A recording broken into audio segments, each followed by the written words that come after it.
Last we left the Near East, it was 612 BCE, and the largest cities on Earth, the capitals of old Assyria, were burned to the ground. In its place we had two new empires, the Neo-Babylonian in the south and the Median in the north, and two new kings with them, Nabopolassar in Babylon and Cyaxares in Ecbatana, the same kings that sacked Nineveh at the end of the last episode. We'll start with what happens to the Babylonians because they're about to enter their golden age. Nabopolassar will die less than a decade after conquering Nineveh, and leaves the throne to his son, Nebuchadnezzar. He's kind of unfortunate regarding his historical reputation. Upon coming to power, the Israelites revolt against his rule, and he crushes them, forcing them into exile in Babylonia. A few centuries later, they write a best-selling book about how awful Nebuchadnezzar and the Babylonians are. But he also builds the Gate of Ishtar, which is pretty nuts, but to be honest, just the flashiest of an otherwise enormous building project. Sadly, like many monarchs, he didn't trust his family and descended into a bit of paranoia towards the end of his life in 562 BCE. His young heirs didn't even hold on to the throne for a decade before an outsider from the ruling family took Babylon for himself. Nabonidus was an unusual king. Despite having supposedly seized the throne illegitimately, he was more interested in scholarly pursuits and his own hobbies than he was in ruling. He's often considered the first archaeologist, travelling to famous old sites to excavate, date, and preserve things. His interest made him unpopular. For some reason or another, he takes the statues of the gods of southern Mesopotamia and holds them all in Babylon. To the people of these cities, this was sacrilege, as the statues belonged to their temples, only fueling the fires of the accusations that he was sacrilegious. Nabonidus clearly showed preference to the god Sin over the traditional Babylonian patron deity, Marduk. By 553 BCE, the king was well and truly done with Babylon. The city was hostile to him, his religion, and his views. Probably leaving his son Belshazzar in charge, he sods off to Tamar for 10 years, like literally ups and leaves to build himself a new palace, ages away from where he's technically still king. Along with the obvious problems that go along with the all-powerful king not being home, there was one huge one. One of the king's responsibilities was to take part in the many religious festivals of the Babylonians. During one of these, he would ensure the safety of the city and his continued rule by grabbing the cult statue of Marduk by the hands. To the superstitious Babylonians, confirmation of the special relationship between their king and Marduk through this ritual was very important. Not only did their new king not recognize Marduk as a supreme god, but he was not even present in the royal city. We're going to leave Babylon here and check to see if things are going better across the Tigris River in Media. Cyaxares had outlived his old ally Nabopolassar by 20 years, and had attempted to expand to the west. He waged a 6-year war against the Lydians, all ending in the Battle of Hales, or the Battle of the Eclipse. It's called this because, surprise surprise, the battle was interrupted by an eclipse. The superstitious kings decided that this was a sign that the war needed to end, and established a peace treaty on the spot. This would establish Lydia fully as the third great empire of the Near East. Either a few years before the battle or just after it, Cyaxares dies and leaves the throne of Media to his young son Astyages. He immediately went about ensuring peace between the three great nations by marrying his sister to Nebuchadnezzar in Babylon, and then he himself married the sister of King Croesus of Lydia, binding the three dynasties by blood. He soon has a daughter by his new wife, and sets in motion a chain of events that will shatter the region again and rebuild it anew. One day, Astyages has a dream. In this dream, his daughter, Mandane, urinates over the entirety of the continent of Asia. Being as superstitious as more or less all ancient peoples, he's concerned with his dreams and takes them to the Magi, the religious authorities in Media. They tell him that the dream prophesies Mandane giving birth to a child who will rule over all of Asia. And not happy with this, Astyages refuses to marry her to a Mede. If she marries into the ruling class of his empire, the child will be as legitimate as he is.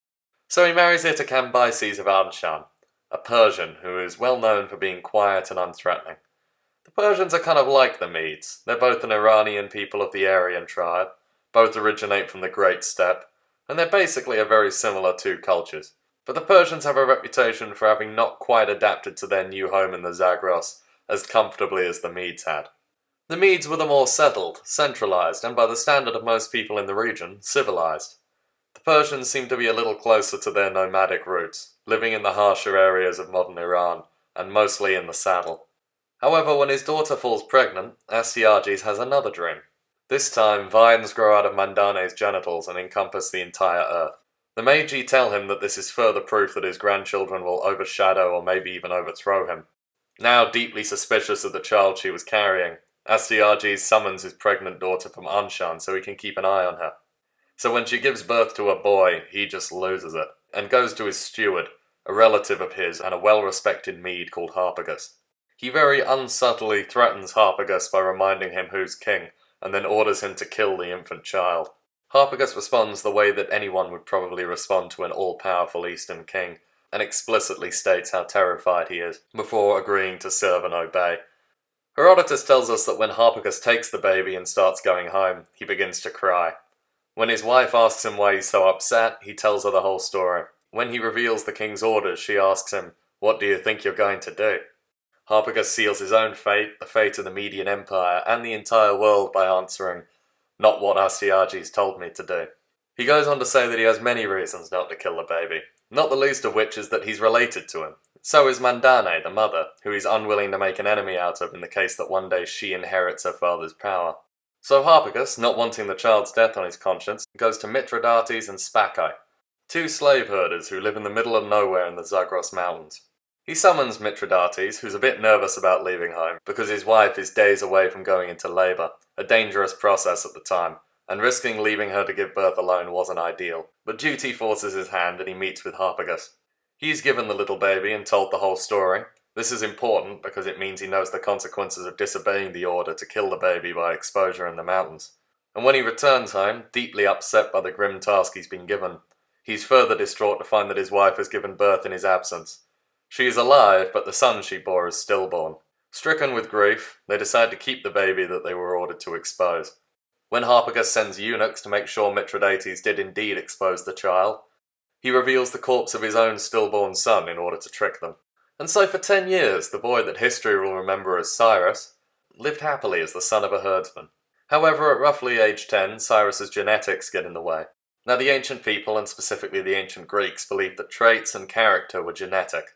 So despite his humble upbringing, it became very obvious quickly that Cyrus was a king. His own peers acclaim him such. Apparently in a game involving all the children of the local village, Cyrus is picked as leader, despite an aristocratic child being present. This noble child, reeling at the injustice of being told what to do by his social inferior, refuses to play the game as long as Cyrus is in charge. At the command of Cyrus, the disobedient young aristocrat is held down so everyone can take turns kicking the shit out of him. Kids, eh? Wild times.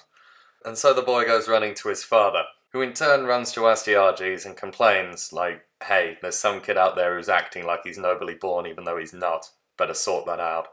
So Astyages summons everyone together to resolve this. Cyrus defends himself by admitting that he beat the boy, but only because he'd been made leader of the game that they were playing, and this guy refused to accept his authority. While hearing this, Astyages notices that Cyrus looks an awful lot like him, and this, combined with the fact that this guy was clearly displaying kingly traits, helps the great king put two and two together. He orders everyone out and summons Mithridates, the herder who claimed to be Cyrus's father.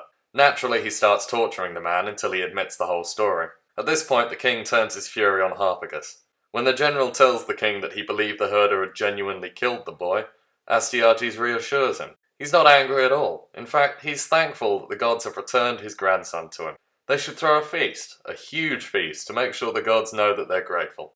And hey, why doesn't Harpagus bring his own son along? The general's son and the king's grandson were similar ages. They could become friends and hang out while the adults party the night away. Satisfied that the family is happy and back together, Harpagus accepts and brings his son to the palace. But unbeknownst to the poor general, his son is killed and dismembered out of sight. Once Astyages and Harpagus had finished their meal, the king asks his general if he enjoyed it. He replies saying that he had, and at this point the king summons the final dish to be brought out. On the plate were the head and hands of Harpagus' son. The general and the king both stay perfectly calm at the sight, and Astyages asks his general if he knows what type of meat he had just opened. Harpagus responds simply with, "I know," and picks up the remains of his son for burial at home. He leaves, remarking, "The king can do no wrong." Astyages miscalculates here. He allows Cyrus to return to Anshan and be raised by his true parents. Seeing as he had become, briefly at least, a king amongst the children, he had already technically fulfilled the prophecy, and this is supposedly what the Meiji told the old king at least. Either way, keeping Cyrus and Harpagus alive was a mistake Astyages would soon regret. because soon Harpagus will be sewing messages into the skin of small animals, urging him to rebel against the king. He tells him who he is, the whole story, and guarantees his allegiance. And so begins the downfall of Astyages and the Median Empire. Or maybe it doesn't. This is a story as told by a Greek man about a century later, and it's also filled to the brim with the tropes of the time. The legitimate child, destined for greatness, being abandoned at birth, but miraculously rescued by loving step-parents, who raise him until he's of age to do the great deeds he was always prophesied to do. Yeah, we've seen that one before. Another story has Cyrus being born the son of a bandit, but managing to find employment in the royal palace at Ecbatana. From here on, he supposedly manages to become the king's royal cupbearer, and then somehow convinces the king to grant his criminal father an army. From here he rebels and becomes the great king. Other accounts have him ruling as the legitimate king of Anshan for years before rebelling. It's often thought that the story of Cyrus being Astyages' grandson was an elegant way to tie Cyrus into the Median royal family, and give the illusion of continuity between the old Median and new Persian empires. To be honest, the regular person probably saw very little change. The Medes and Persians were ethnically, culturally, and linguistically close enough that the transition probably felt more like a change in dynasty than a foreign invasion and occupation. After all, the Median nobility had no qualms about defecting to Cyrus, almost immediately in fact, led by Harpagus of course. The war doesn't end there, however. The Babylonian Chronicle of Nabonidus has the rebellion last for 3 years before Cyrus finally captures Ecbatana and Astyages with it. Here is where Cyrus does something that will change the history of how the Near East was governed. He doesn't put Astyages to death. Now the Assyrians would have not only killed him, they would have spent about 2 weeks killing him, in the most painful way they could think of. They probably have also killed his family, his friends, his dog, and anyone unfortunate enough to be within 100 square miles of their target. But Cyrus forgives his enemies, marries their daughters, and invites them to attend court with them. The young king had plans, and would need all the help he could get. The Babylonians were busy dealing with their absentee king, but the Lydians remained a threat. Their king Croesus didn't care for the young Persian who had just overthrown his brother-in-law. Nobody knows how the war started, some saying Cyrus sent envoys to the Greek cities of Ionia, telling them to rebel against Croesus and promising them aid. Others say Croesus crossed the Halys River first, and began taking territory from what had previously been his Median allies. Perhaps he believed the successor state to Media would not be stable enough to present a threat. But the Near East was clearly about to reshape itself drastically for the second time since the fall of Assyria. But hey, the Persian Empire's a thing now, and it's acting like it's going to be around for a while. And somewhere to the west, a couple of long-haired, oily Greeks dressed in red. Don't really understand why, but they're starting to feel really nervous about what's happening in Asia.